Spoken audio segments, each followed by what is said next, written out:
అమ్మా నమస్తే. నమస్తే అమ్మ జయలక్ష్మి. అమ్మా, కళలో ఏం కనిపిస్తే మంచిది, ఏం కనిపిస్తే దాన్ని మనం చెడుగా భావించాలి? ఈ కళలకు సంబంధించి చాలా గొప్ప శాస్త్రమే ఉందమ్మా.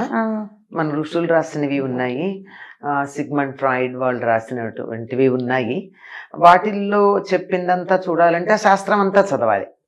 శాస్త్రం అంతా చదివేంత ఓపిక తీరిక, దాన్ని నిత్యం ఎవరికి ఏం కళలు వచ్చాయి, దీని ఏది మంచి ఏది చెడు అని చెప్పేటటువంటి ఒక ప్రత్యేకంగా కూర్చుని చేసే పని కాదు కనుక చదవలేదు. కానీ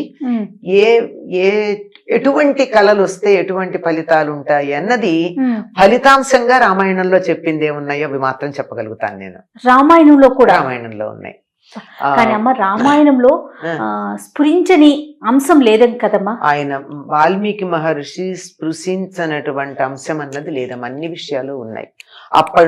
అప్పుడు ఉన్నటువంటి నాగరికత, ఆ నాగరికతలో ఎన్ని శాస్త్రాలు ఉన్నాయి, ఆ శాస్త్ర విషయాలు ఏమున్నాయి అందులో చాలా మందికి అన్ని తెలుసు. పైగా చదువుకునే వాళ్ళు కూడా అందరికీ తెలిసి కూడా ఉండేవి. అంటే ఏ అంశం గురించి మాట్లాడినా ముఖ్యంగా మీరు రామాయణంలో నుంచి ఎగ్జాంపుల్ తీసుకొని చెప్తూ ఉంటారు. అన్ని ఉన్నాయి. అది ఒక కల్పవృక్షం అమ్మా. నువ్వు ఒక దాని పేరు చెప్పు, అందులో కనపడుతుంది దానికి సంబంధించిన విషయం. బాబా, అద్భుతమైన గ్రంథం. ఇప్పుడు కళలు దశరథుడు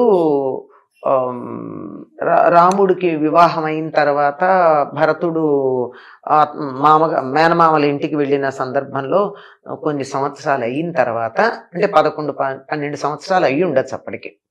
అంటే రాముడికి వివాహమైన 12 ఏళ్లకి 12 ఏళ్లకి దశరథుడు ఒకరోజు సభ చేసి చెప్తాడు, నాకు కళ వస్తోంది, కళలు వస్తున్నాయి, ఆ కళల ప్రకారం నేను ఎక్కువ కాలం జీవించి ఉండను అని చెప్పాడు.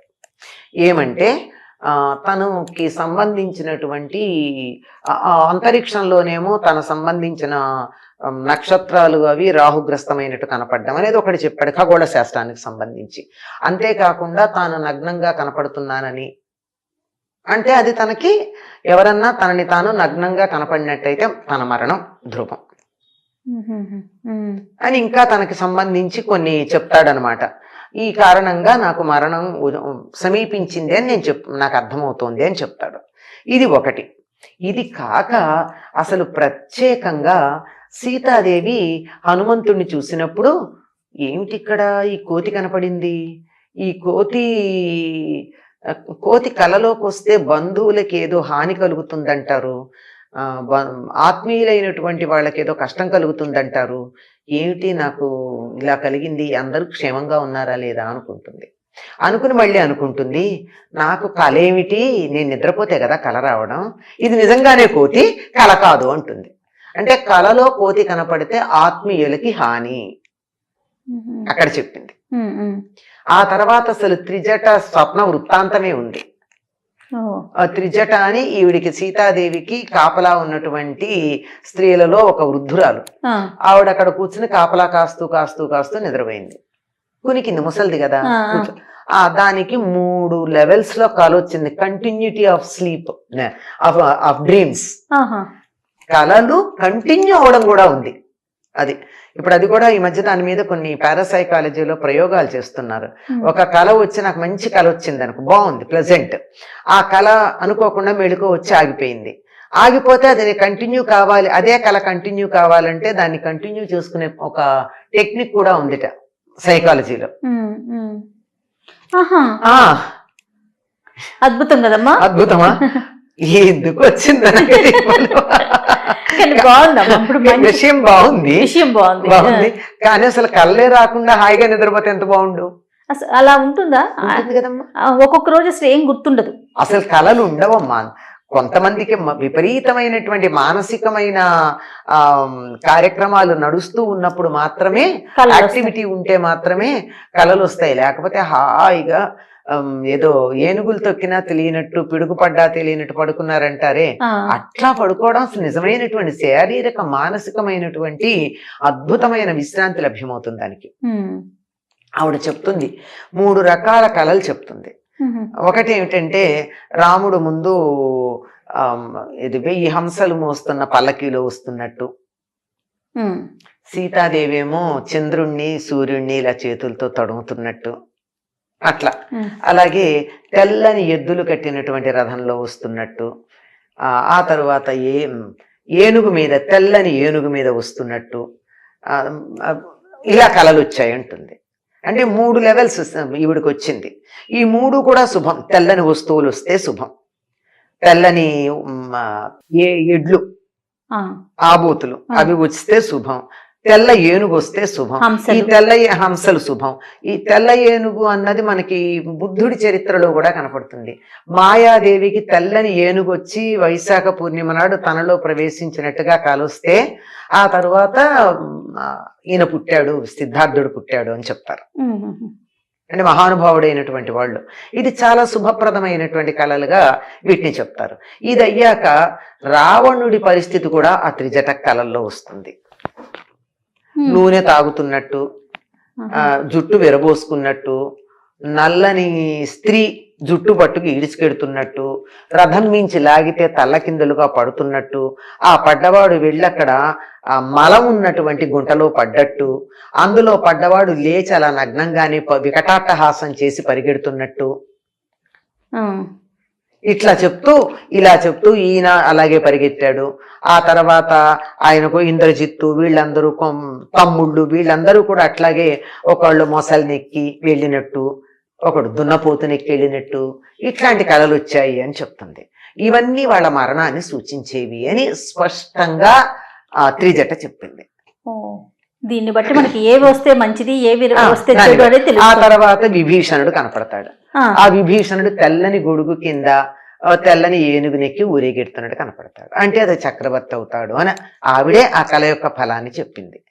అంటే తెల్లని వస్తువులు శుభం, ఏనుగలు మంచి, ఎడ్లు ఆవులు హంసలు శుభం, దున్నపోతులు అంటే దాంతోపాటు గేదెలు కూడా అవి ఉంటాయి, అవి నల్లగా ఉండేటటువంటివి, మలము, నూనె, జుట్టు విరబోసుకున్నట్టు, ఇవన్నీ కూడా ఇవన్నీ నగ్నంగా ఉన్నట్టు, నగ్నంగా కనపడకూడదు, ఇలాంటివన్నీ మరణాన్ని సూచించేవి అని.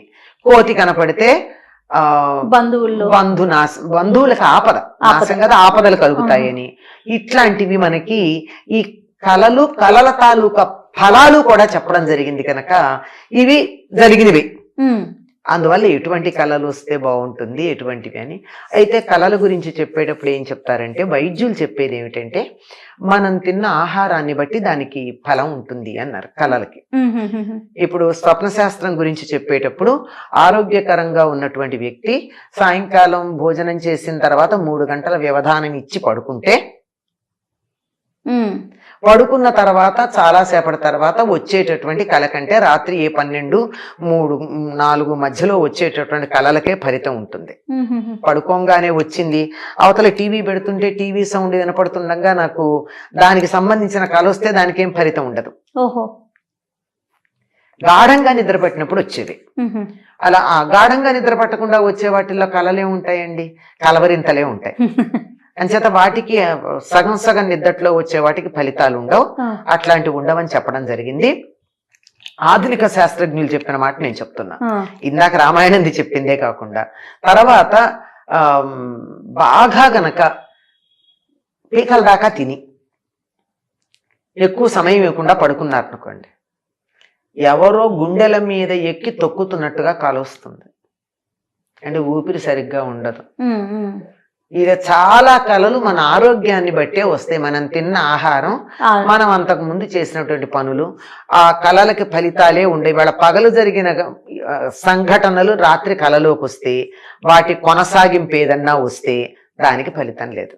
అంటే దాని గురించి మనం ఆలోచించాల్సిన అవసరం లేదు. ఆలోచించనిది ఏదైనా వచ్చినప్పుడు మాత్రమే దానికి ఫలితం ఉంటుంది. అది కూడా తెల్లవారుజామున 3:30, 4 ఆ మధ్యలో వచ్చింది తప్పనిసరిగా ఫలితం ఇస్తుంది. కొద్ది రోజుల దాని సమయాన్ని బట్టి, వచ్చిన దాన్ని బట్టి, మన పరిస్థితిని బట్టి 6 నెలల్లో ఫలితం వస్తుందా, 3 నెలల్లో ఫలితం వస్తుందా, దానికి లెక్కలు కూడా చెప్తారు. 3 రోజులు కావచ్చు, 3 నెలలు కావచ్చు, 3 సంవత్సరాలు కావచ్చు ఫలితానికని. స్వప్నాల వెనుక ఇంత చాలా ఇది వెనక చాలా ఉంది. వెనకది చెప్పట్లా, నేను ఊరికే ఉన్నది పైన ఉన్నది చెప్తున్నాను. చాలా పెద్ద శాస్త్రం స్వప్న శాస్త్రం కూడా. మనకు తెలిసినంత వరకు ఉన్న మనకి సమాచారం. తెలిసినంత వరకు ఇది సమాచారం. పాములు బాగా కలలోకి వస్తున్నాయి అంటే ఏవో కోరికలు తీరలేదు అని అర్థం. అందులోనూ ప్రధానంగా కామ సంబంధమైన కోరికలు తీరినప్పుడే పాములు కలలోకి వస్తాయట. ఓహో. ఇలాంటివి ఉన్నాయి, ఓకే ఓకే, చాలా విషయాలు ఉన్నాయమ్మా అయితే. చాలా ఉన్నాయి. అంటే మనకు వచ్చే కళను బట్టి నిర్ణయించుకోవాలి. నిర్ణయించుకోవాలి. రైట్ అమ్మా, నమస్తే.